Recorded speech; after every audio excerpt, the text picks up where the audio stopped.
Ano po ba ang mga karaniwang hinaing ng mga tao ngayon? Saan ako makakakuha ng karunungan? Sino ang mag-aakay sa aking mga landas? Paano ko mababago ang aking ugaling masama? Hanggang dito na lang ba ang buhay ko? Mga kapatid, ikaw ba ay naghahanap ng kaalaman para maging matagumpay sa buhay mo? Maging maayos ang lahat ng para sa iyo. Sa umagang ito, ating tutunghayan ang mga pangako ng Panginoon sa banal na kasulatan na nagbibigay ng pag-asa sa ating buhay. Kaya huwag kang aalis. Ito ang iyong Kuya Bong at ikaw ay nakikinig sa programang Mga Pangakong Di Nabibigo.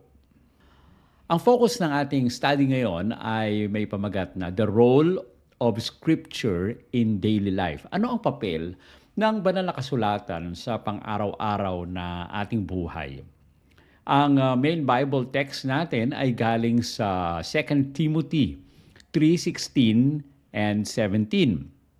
Ito ang sinasabi, all Scripture is God-breathed and is useful for teaching, rebuking, correcting, and training in righteousness, so that the servant of God may be thoroughly equipped for every good work. Ano daw po, napakaganda ng binabanggit dito, no? Yung lahat ng kasulatan ay ito po ay kinasihan ng Diyos at ito ay kapaki-pakinabang at magagamit natin sa pagtuturo, sa pagsaway, sa pagtutuwid, no? At sa pagsasanay sa katwiran. Upang ang likod ng Diyos, tayo po yon, ay maging lubusan sa kagamitan para sa bawat mabuting gawa. Ito po ay hindi lang basta-basta tayo ay mag-aral ng salita ng ating Panginoon o kaya naman ay makinig lang sa salita ng ating Panginoon dahil lahat ng nasa scriptures natin, lahat ng nasa banal na kasulatan, ito ay kinasihan ng Panginoong Diyos. No? At ito ay magagamit natin sa ating pang-araw-araw na buhay. Kung nais natin magturo o kung may mga taong nagkakamali, ito ay sasawayin natin. At mga taong naaalis na liligaw ng langdas ay ating itutuwid para daw sa maging masanay sila sa katwiran, sa tamang landas, no? Ito ay magagamit natin para magkaroon tayo ng mabuting gawa.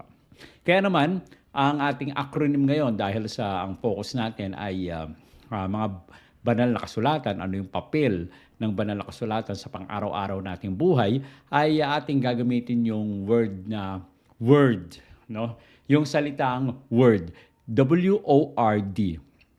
So yung WORD, ito ay ang acronym nito ay W ay wisdom, yung O obedience, yung R renewal at yung D direction. So yan ang ating pagtutuunan ng pansin.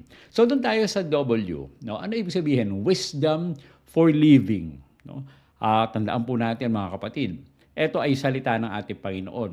At ano ang pwede nating makuha sa salita ng ating Panginoon? Una ay wisdom. No? So ito ay wisdom for living, karunungan. Ang kasulatan po ay nagbibigay ng karunungan sa bawat isa. Wala pong nakakatiyak na oras, no? Kung kailan nyo kailangan gamitin yung salita ng ating Panginoon. Dahil ito po ay practical. Ito po ay magagamit sa bawat aspeto ng buhay. No? Nag-aalok ito ng pananaw ng Diyos na ginagabayan tayo na gumagawa ng mga pagpili na naaayon sa kanyang kalooban. Sabi po sa Psalm 119, 98 to 99, sabi po dito, your commands are always with me and make me wiser than my enemies. I have more insight than all my teachers, for I meditate on your statutes. Napakaganda po mga kapatid na yung utos ng ating Panginoon, no? Yung commands ng ating Panginoon ay laging nasa atin.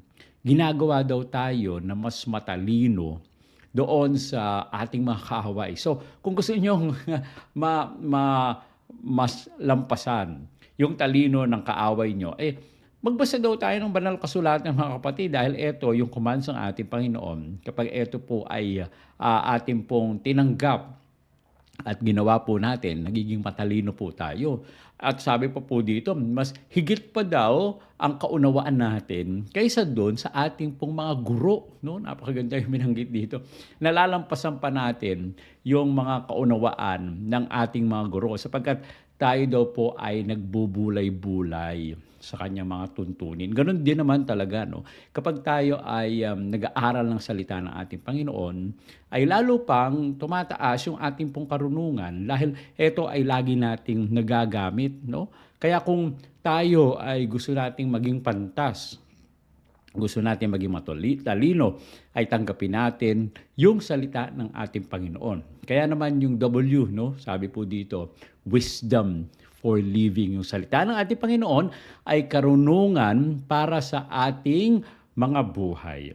No, sabi naman sa James 1:5, if any of you lacks wisdom, you should ask God, who gives generously to all without finding fault, and it will be given to you. Ano daw po mga kapatid? Kung tayo daw po ay nagkukulang sa karunungan, binabanggit dito, ay inaanyayahan po tayo ng ating Panginoon na humingi ng karunungan.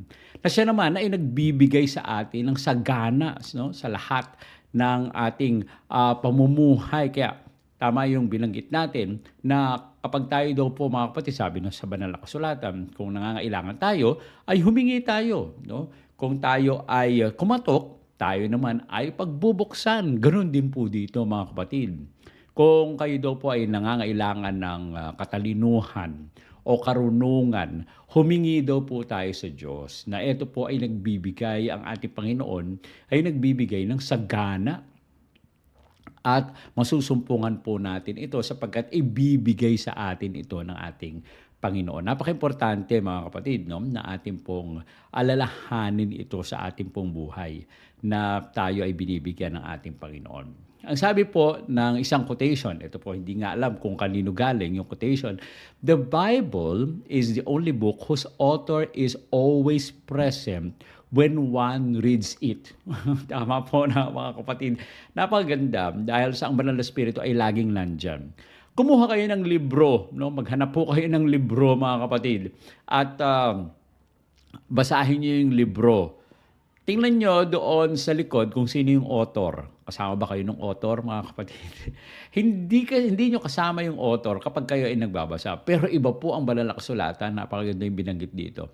The Bible, ang Biblia daw po, ay tanging aklat na ang may akda, who is the Holy Spirit, ay laging naroon kapag binabasa ito ng isang tao. Kaya nga napaka-importante, no? Kapag tayo po ay nagbabasa ng banal na kasulatan, ay ating pong namnamin, no? Ating pagbulay-bulayan ng salita ng ating Panginoon sapagkat ito ay nagbibigay sa atin ng isang antas kung saan tayo po ay nagiging pantas, no? Nagiging tayong marunong, nagiging tayong matalino.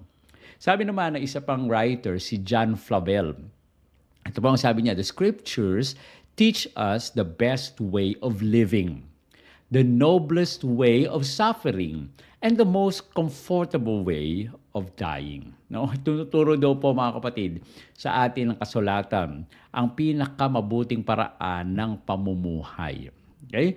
Ang pinakamarangal na daan ng pagdurusa at ang pinakakomportableng paraan ng kamatayan. Now, iniisip po natin mga kapatid, no? Ang scriptures ay ito lang ay akda ng mga taong dati na nakasulat sila na parang kapareho lang ito ng mga libro na naisulat ng mga nakaraan. Pero hindi po mga kapatid. Dahil yung mga katotohanan sa banal na kasulatan ay hanggang ngayon ay maaari pa rin pong tanggapin. Unfortunately po mga kapatid, ang kaaway po talaga ay gumagawa ng paraan na ang mga tao ay hindi sumunod sa salita ng ating Panginoon. Pero isang author nagsabi na kung susundin lang daw po ng mga tao ang 10 utos, ay magkakaroon ng kapayapaan dito sa mundo. No? magiging maayos ang pamumuhay po natin. Tama naman po mga kapatid. Dahil sa kung sumusunod ang mga tao sa banal na kasulatan o sa utos ng ating Panginoon, wala nang magnanakaw. No? Hindi nyo na kailangan saraduhan yung inyong mga bahay dahil alam nyo na walang magnanakaw. Walang papatay. No? Kahit kayo maglakad ng hating gabi, no? Alam nyo na hindi kayo gagawa ng masama ng mga tao dahil sa ang lahat ay sumusunod. Kaya nga po napaka-importante po mga kapatid. No? Tayo ay magbasa ng banal na kasulatan at maranasan natin na tayo po ay maging pantas. No? So, word, ito po ay, W ay wisdom for living. Ang sunod po ay O, obedience. No? Obedience to God's will. Ang salita ng ating Panginoon, mga kapatid, no, naghahayag ito ng ang kasulatan ng utos ng Diyos na tinutulungan tayo na mamuhay sa pagsunod sa Kanya.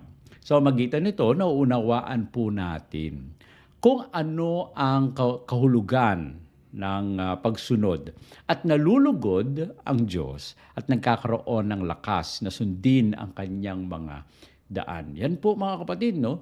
Kapag tayo ay nagbasa ng banal na kasulatan, ay natuturuan tayo po mga kapatid na tayo po ay sumunod sa utos ng ating Panginoon at na iintindihan po natin, nauunawaan po natin na nagkakaroon tayo ng pag sumunod tayo sa ating Panginoon, nabibigyan natin ng kaluguran ang ating Panginoon. At tayo po ay binibigyan ng kalakasan para sundin ang utos ng ating Panginoon. Sabi po sa John 14:23, no? Ang sabi po dito, Jesus replied, "Anyone who loves me will obey my teachings. My Father will love them, and we will come to them and make our home with them." No? Ang Panginoon mismo, mga kapatid, kapag tayo daw po ay nagmahal sa Kanya, ay umibig sa Kanya, ay susundin ang Kanyang utos. No? At kapag tayo po ay sumunod sa utos ng ating Panginoon, katulad ng ginawa ng ating Panginoon sa pagsunod sa utos sa Ama, ay nandoon ang pag-ibig ng ating Panginoon. At sila po ay titira sa ating pong tahanan. No? Dahil kapag tayo po ay sumunod, inaanyayahan po natin ang Banal na Espiritu, ang Diyos Ama at Diyos Anak na tumahan sa ating pong mga puso. No? Dahil yun po ay nagpapakita kung nagmamahal tayo sa kanila. Kaya napaka-importante po mga kapatid na tayo po ay sumunod. Obedience is God's will. Yun ang nais ng ating Panginoon sa bawat isa sa atin. Sa Joshua 1:8, ito po ang sabi, "Keep this book of the law always in your lips. Meditate on it day and night, so that you may be careful to do everything written in it. Then you will be prosperous and successful." No? Kailangan po mga kapatid ay ating pong sundin ang utos ng ating Panginoon palagi. At ito po ay ilagay natin sa ating pong mga labi.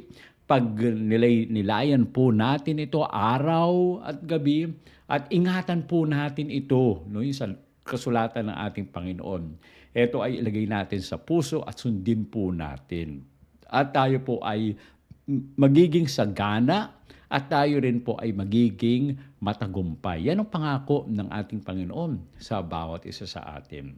Si Billy Graham, siya po ay nagsulat. Ang sabi niya, "We are not only to read the Bible, but we are to obey it." No? Napakaganda po nung binanggit ni Billy Graham. Hindi lang po daw dapat tayo na magbasa ng Biblia. Ngunit dapat rin natin itong sundin. Tama rin naman, sabi sa banal na kasulatan. Hindi lahat ng nagsasabi sa akin na mahal kita, Panginoong Diyos. No? Pero hindi naman sumusunod sa kanyang mga utos. Hindi po ito tamang pagsunod. Hindi ito tamang pag-ibig kung hindi tayo susunod sa utos ng ating Panginoon. Kaya naman, tayo ay kailangan kumilos din naman. Pag sinabi natin mahal natin ang ating Panginoong Diyos, kumilos tayo na magmahal tayo sa Kanya mga utos. No? Isa pong writer din, hindi nga lang alam kung sino, ang sabi po niya ay, "The Bible is meant to be bread for daily use, not cake for special occasions, no? Tama po mga kapatid. Ang banal na kasulatan po ay parang isang tinapay, no? Na ito po ay lagi dapat ating ginagamit, lagi nating kinakain. Na kung hindi naman kayo mahilig, maaari siguro sa Pilipino ay sabihin natin hindi bread kundi kanin, no? Ang Bible ay parang kanin na dapat laging hindi po kasi mawawala ang kanin sa pagkainan ng mga Pilipino, no? Kaya nga ganyan rin mga kapatid na tayo ay sumunod sa utos ng ating Panginoong Diyos araw-araw. Hindi po susunod kung kailan lang gusto o kaya kung meron lang special occasion, parang cake lang. Okay lang ba kayo bumibili ng cake? Araw-araw ba bumibili ng cake? Hindi po. Cake ay para lang sa birthday o mga special occasions. Hindi po ganyan ang pagsunod sa ating Panginoon. Ang pagsunod sa ating Panginoon kailangan ay araw-araw tayong sumusunod sa Kanya. Kaya nga po, no, obedience. No? Tayo po dito, obedience ay God's will. No? So, yan po yung O. Ang sunod po ay R, renewal of the mind. No? Yung scriptures po, mga kapatid, ay binabago. No? Binabago ang ating pong mga kaisipan. Ito po ay inaayon ng banal na kasulatan sa katotohanan ng ating Panginoong Diyos. Binabago po tayo. No? Yung ating isipan po binabago at tinutulungan po tayo na labanan ang mga bagay-bagay dito sa mundo na minsan ay doon tayo nahuhulog, doon tayo sumusunod. Kaya nga, R, renewal of the mind. No, kapag tayo ay nagbabasa ng banal na kasulatan, ay nababago po ang ating isipan sa halip na ang isipan natin ay maging katulad ng isipan dito sa mundo, tayo po ay nababago at ang ating Panginoong Diyos ang siyang nagbabago sa ating isipan sa pamamagitan po ng banal na kasulatan. Ang sabi po sa Romans 12:2, do not conform to the pattern of this world, but be transformed by the renewing of your mind. Then you will be able to test and approve what God's will is, His good, pleasing, and perfect will. No? Kailangan daw po mga kapatid na huwag tayong umayon, no, sa mga bagay dito sa mundo, kundi tayo po ay mag-iba, no, sa pamamagitan po ng paano magbabago? Sa pamamagitan po ng pagbabago ng ating pong mga isipan. Kung ano yung mga sinusunod natin dati dito sa mundo ay hindi na po natin sinusunod, no? At kung tayo ay gumagawa ng mga hindi kaaya-aya sa paanan ng ating Panginoon, ay binabago po natin ito. Kaya nga po napaka-importante na baguhin yung ating pong pag-iisip. At tayo po ay makakasunod sa salita ng ating Panginoon. At ang kanyang mabuti at kalugod-lugod at perpekto na kalooban, yan naman ang matatanggap po natin mga kapatid kapag tayo ay sumunod sa ating Panginoon. Sabi naman sa Ephesians 4:23-24, to be made new in the attitude of your minds and to put in the new self created to be like God in true righteousness and holiness. No? Upang tayo daw po ay, kapag tayo nagbabasa ng banal na kasulatan sa Ephesians 4:23-24, upang maging bago ang ating pong mga ugali at ating pong pag-iisip, no? Isuot ang bagong pagkatao na nilalang upang maging katulad ng Diyos sa tunay na katwiran at kabanalan. Napakaganda po mga kapatid na ang nangyayari sa atin ay tayo po ay nagbabago kapag tayo ay sumusunod at nagbabasa ng banal na kasulatan. Our minds are being renewed, no? Hindi na tayo naging katulad dati. Siguro kapag merong isang tao na sumunod sa utos ng ating Panginoon, no? At nagbasa ng banal na kasulatan, napapansin niyo po yun na parang, uy, bago ka na, brother. Or kapatid, oy, kaibigan, bago ka na. Hindi ka na katulad nung dati. No? Hindi ka na mainit ang ulo. Hindi ka na nagsisinungaling. O kaya hindi ka na nagmumura. No? Talaga pong nababago ang ating pong mga isipan. Sabi ni Dwight L. Moody, "The Bible was not given for our information, but for our transformation." No? Yan po mga kapatid. Ang Biblia po mga kapatid, sabi dito ay hindi ibinigay para lang sa ating kaalaman. Kundi ito po ay ibinigay para tayo po ay mabago. No? Hindi lang basta-basta maging marunong, kundi magbago. May pagkakaiba po kasi yan. Maaring yung tao matalino, yung tao naging marunong, alam na alam niya yung mga sinasabi na sa banal na kasulatan, pero kung hindi naman nabago yung puso niya, paano na yun? No? Dapat po ay the Bible is for our transformation. Sabi naman po ni R.C. Sproul, no? The renewing power of the scriptures enable us to see with God's eyes and think with God's mind, no?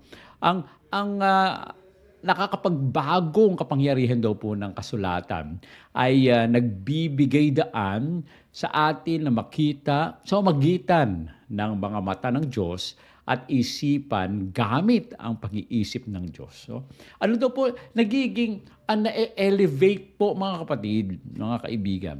Na-elevate ang ating isipan, hindi nakapareho ng mga isipan dito sa mundo na minsan ganti lang ng ganti, kung ano ginawa, gaganti, no?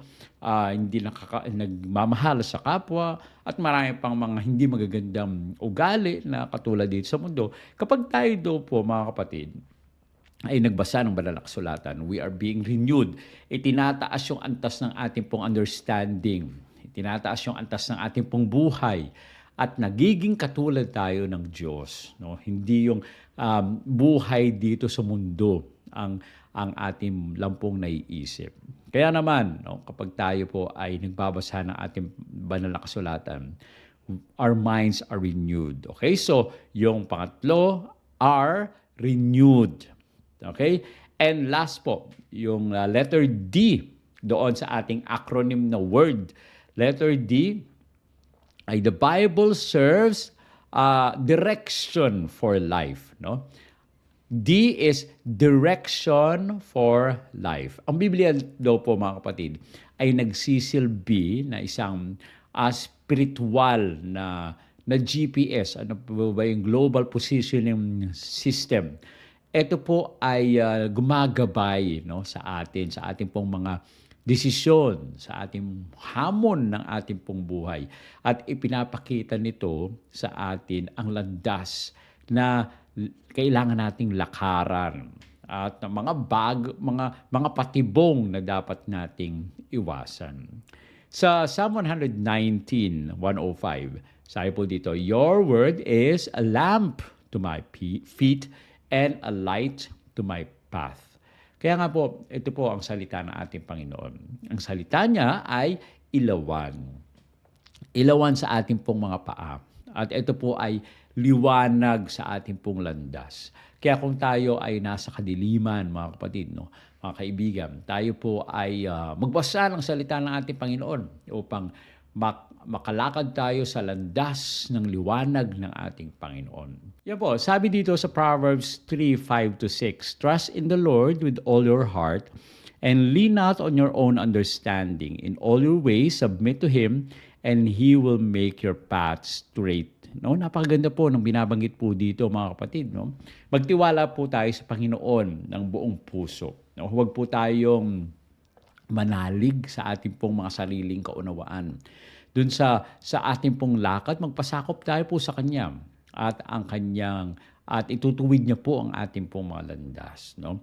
Ang maganda po dito mga kapatid, kapag tayo ay nagtiwala sa ating Panginoong Diyos, ay lahat ng kaunawaan ng ating Panginoon, maunawaan po natin.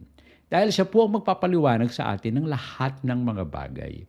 Kapag tayo po ay nagpasakop sa Kanya, ay magiging matuwid ang ating pong mga landas. Sabi po ni Billy Graham, no, the Bible is God's roadmap for us to follow. No? Ang banal na kasulatan po mga kapatid, ito po ay daan na ating dapat daanan, no? Ito po yung parang mapa, no, na ating dapat sundin dahil sa ang ating Panginoon ang magbibigay sa atin ng mabuting landas sa ating pong buhay.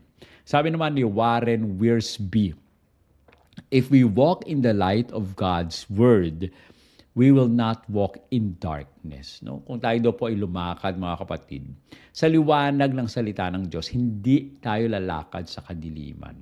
Yan po sabi ni Warren Wiersbe. Kaya naman, sa buhay po natin, mga kapatid, no, ay nandyan ang ating Panginoon. Dito po sa pinakhuli, D, no? Direction for life.